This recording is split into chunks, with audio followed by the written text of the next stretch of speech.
children. I said I'm probably your age. One of them is ugly like a monkey. She Like said, you. oh, she called me a monkey. Oh, she called me a monkey.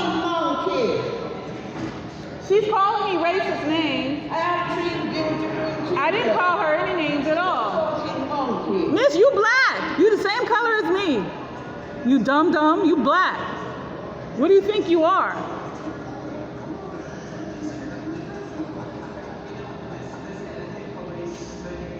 And this is the Van Sicklen shelter. They allow this kind of treatment. They allow people to punch people in the face. They don't do anything about it. They have rats and roaches in here. It's not back and forth. She called me a monkey for no reason. She can't hurt me. She the same color as I am. But what is bad though is that her brain is so rotten on the inside that she hates herself that much. And she got quiet when the other man came in here. Who is he? He must be one of the... See? Now she's saying something after the case manager leaves. No, I'm prettier than you. You're going to Delta here. She's only saying something because you keep going. You're keeping it going. She's quiet. Miss, you just walked in. Right, but you... No, nothing. By the time y'all was talking, Why are you yelling? Because y'all are just... Miss, stop yelling. She's a racist pig. And you guys allow it. It's not okay. You guys allow it. You allow people to be sexually assaulted here? Like, how old are y'all? How old are you? Go comb your hair. How about that? Coming in here with that ghetto nonsense. Right. Tell her to comb her hair before she comes talking to me like I'm nothing. I am a human being. I'm not going to be disrespected by people in here.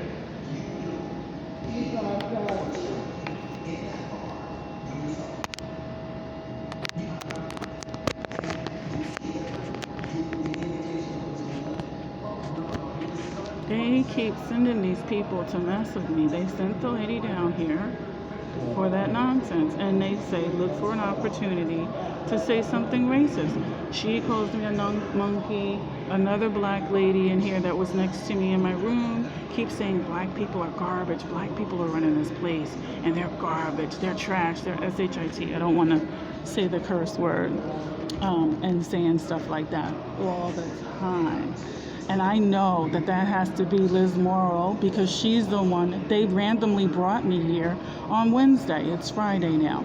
They randomly brought me here, put me in a room, and that same night, like the next morning, I was sexually assaulted by someone. The lady comes in my room in her underwear and touched my butt. Acted like, I don't know what she thought I was going to say, crawl into bed with me. I don't think so. I'm not a whore, and I'm not gay. I don't want some nasty lady. I don't even know who she is, and even if I was gay, who wants some person that's just standing there out of the clear blue sky? You don't know what the hell disease they might have. That girl is clearly working for my stalker. Liz Morrow thinks that they wanted me back in the shelter with a bunch of ladies because she thinks she can turn you into something that you're not, like some type of skanky hoe. And so the other girl that was in my room, also a heavy-set girl, taking off her clothes, walking around naked, masturbating all night. And I put in my earphones and put on my... I had to put on my earphones and watch like YouTube and stuff and look for songs. And actually there was a lot of videos on home decor that are amazing.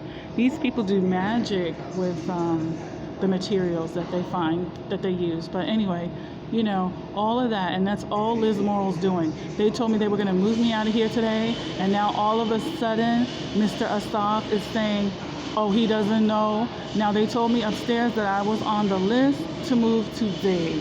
Also, a lady named Tracy told me last night that a girl named Lorraine, she said, you're going to talk to Lorraine tomorrow. That's her right there. And said hello, and that tomorrow you're leaving. That's what they said to me. And I heard him also, Mr. Asaf called and said that this lady that was in the hospital will be out today.